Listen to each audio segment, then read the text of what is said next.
caso que le da la oportunidad a la Corte para avanzar en tan importante derecho. Vamos a dividirnos en cuatro análisis. Un primer aspecto que queremos remarcar es que la destrucción de documentos que ha estado acreditada en el expediente, de que se hizo alusión ayer en el testimonio de testigos y peritos, constituye parte constitutiva, es parte constitutiva del delito de desaparición forzada. De acuerdo con la jurisprudencia de esta Corte y con la Convención Interamericana sobre la Desaparición Forzada de Personas, uno de los elementos del tipo de desaparición forzada es la negativa a ofrecer información sobre la detención o paradero de la víctima. Bajo la Convención Americana, esta negativa a presentar información veraz sobre una violación de derechos humanos está protegida bajo el artículo 13 de la Convención Americana, que protege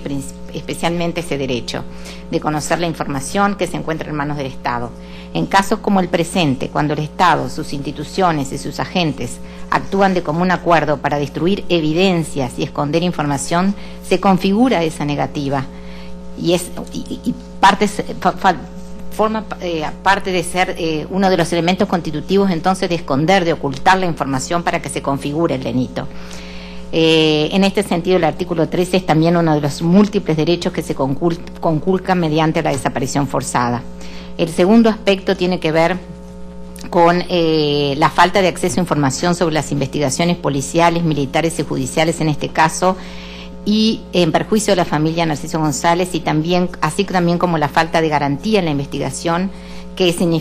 significó tanto por la falta de acceso a la información como por las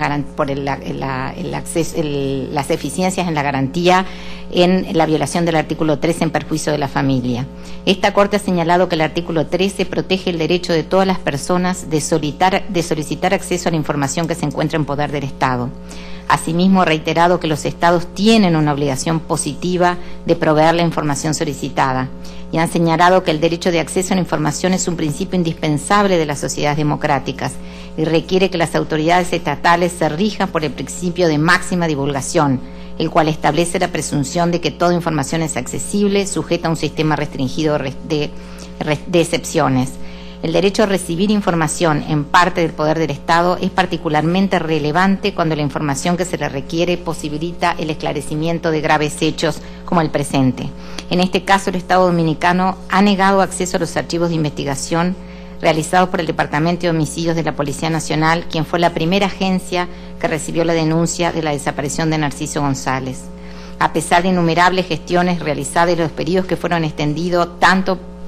por los peticionarios como por la Comisión Interamericana, en ningún momento se le proveyó a la familia de la víctima copia oficial de la investigación judicial realizada por la Junta Policial, y hasta hoy estamos esperando el resumen definitivo de las actuaciones de la Junta Mixta, que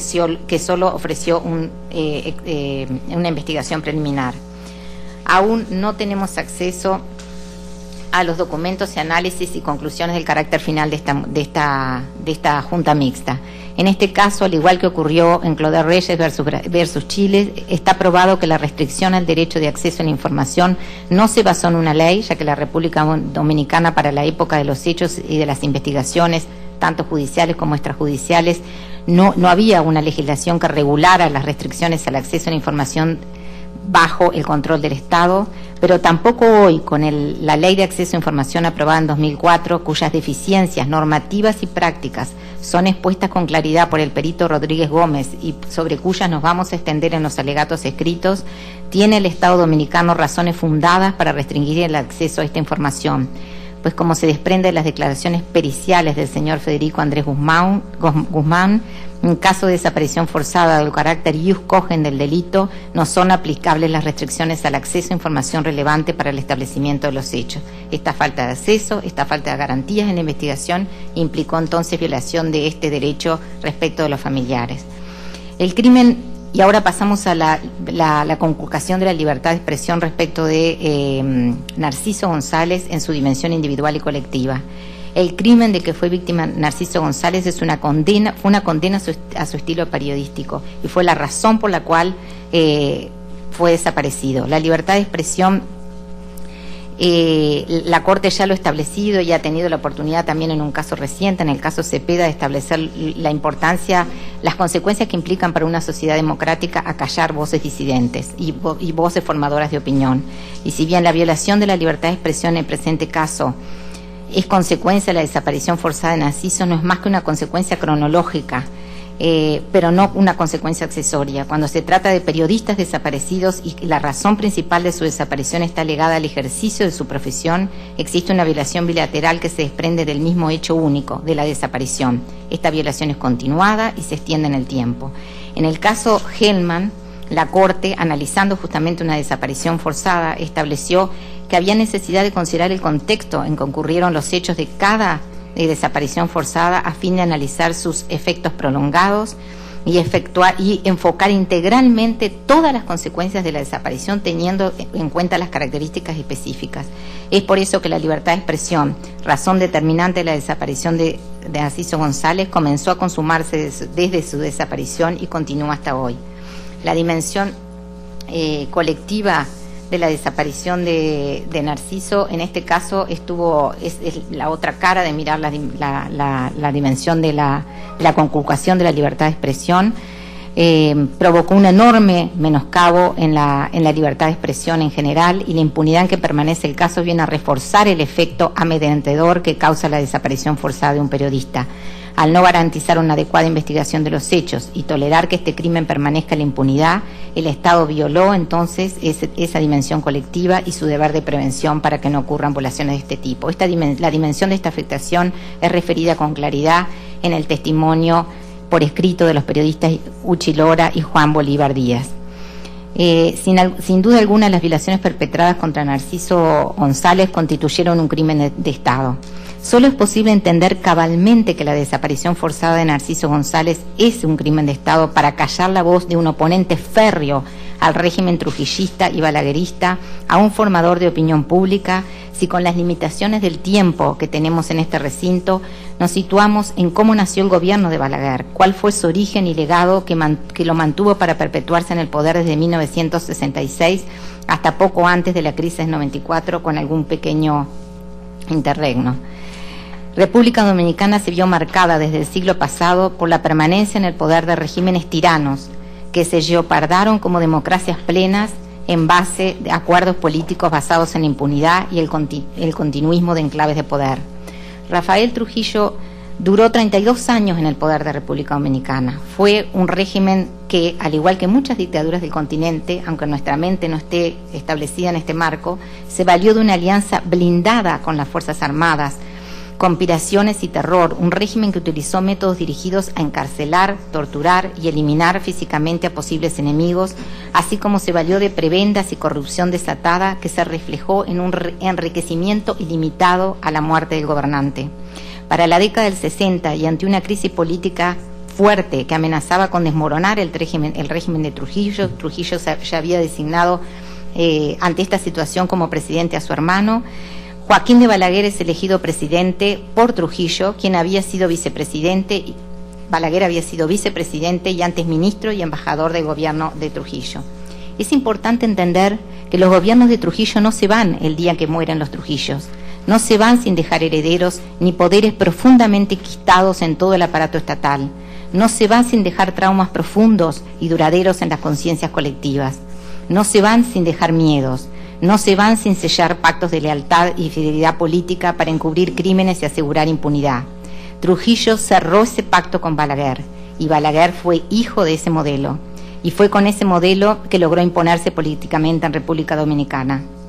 Balaguer logró permanecer primero 12 años y luego volver a ser presidente por 3 periodos más, basado en clientelismo, persecución y aniquilamiento político y o físico de opositores, un servicio de inteligencia que penetraba todas las áreas de la vida política, social y cultural dominicana, y corrupción y fraude. En su peritaje por escrito, Fiallo Virginia hace un relato de la connivencia de Balaguer con el régimen de Trujillo, con implicancias de asesinatos selectivos, fusilamientos y desapariciones, y lo mismo describe el perito Ramos Vargas, mencionando los casos de desaparición de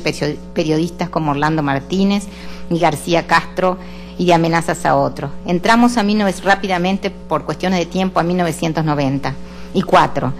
Un país endeudado externamente que había paralizado sus pagos con un nivel de inflación que se registraba en el más alto de la historia dominicana. En medio de eso se producen unas elecciones en que la misión de observación de la OEA debió permanecer en el país más de lo establecido.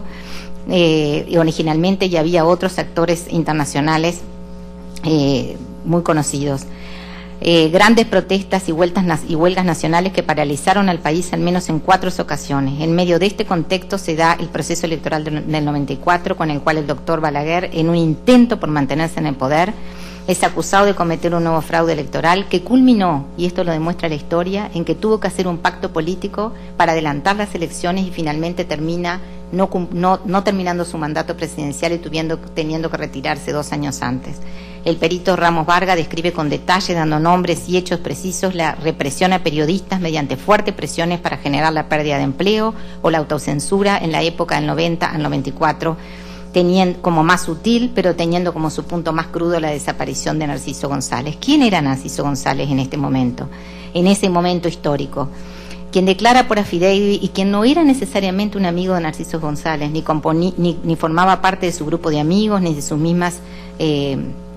ideologías, definió con enorme claridad quién era Narciso González. Textual, dijo, además de abogado y educador, se destacó como columnista, guionista de programas de televisión, poeta, ensayista, periodista y humorista. Ejercía la sátira política como nadie y llegaba a todos los hogares con los personajes a los que daba vida. Fue un formador de opinión, denunciante del régimen de Trujillo primero y del de Balaguer después.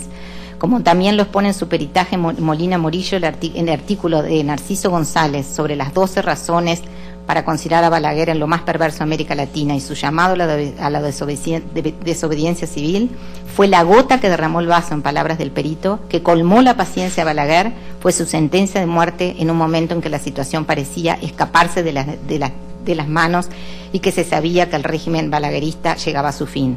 Narciso González denunció como ningún otro periodista esto, denunció con nombre y apellido las prebendas, la corrupción, y denunció a altos estratos del aparato militar. La cultura del hermetismo, del secreto militar presente al momento de la desaparición de Narciso González tan fuerte que continúa hoy, a pesar de que la República Dominicana ha transitado por algunos cambios estructurales hacia la democracia, la forma de construcción política ha sido la de pactos, acuerdos de cúpula o sistemas de transacciones, como lo define Fialo Bellini en su peritaje, modelo que fue heredado históricamente como forma de construir gobiernos en los cuales permanecen intactos fuertes enclaves de poder, no sin altos costos como el que pagó Narciso González. Esta Corte tiene una oportunidad única de ver en República Dominicana abrir las puertas para la verdad histórica, un país que además fue invadido 2 veces, en que sufrió durante todo el siglo XX gobiernos como los que he descrito. Es la única oportunidad para dar verdad y justicia a Altagracia García, a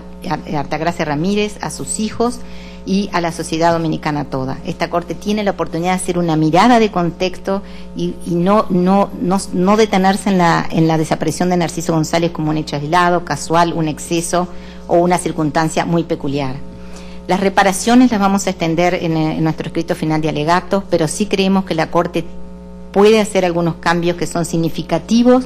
en las reformas, tanto de los marcos legales como de las estructuras del aparato estructural de República Dominicana, tanto respecto del tipo penal para la debida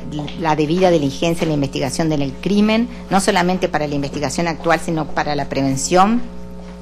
salvaguardas a la tortura y desaparición forzada, acceso a todos los registros estatales que se encuentran en manos del Estado, de acuerdo a las normativas internacionales, y para que salgan de los repositorios donde están aún los mismos aparatos de inteligencia actuando, la reconstrucción de la información destruida que no está completa, un mejor desarrollo de la ley de acceso a la información y una reparación para las víctimas. Pido solamente medio segundo para para reiterar lo que la Corte, los ilustrados magistrados y magistradas han escuchado ayer, en palabras de doña Tati, que es elocuente al expresar cómo ha cambiado su vida, su dolor, a todo lo que se ha tenido que enfrentar. Como ella nos ha dicho y está en nuestro escrito presentado ante la Corte, ella solamente ha arañado la vida durante estos 17 años y es el símbolo de una lucha emblemática, no solamente por traer verdad, como dijo ella, para su caso y para recuperar la memoria de Narciso González, sino también para su país, para recobrarle a a Jenny, a Rina y a sus demás hijos, y Ernesto, y todos los sufrimientos, todas las dolencias que están expresadas también en sus declaraciones, para recobrarles, para poderles recobrar una vida tranquila y sacarlas de ese trauma como ellas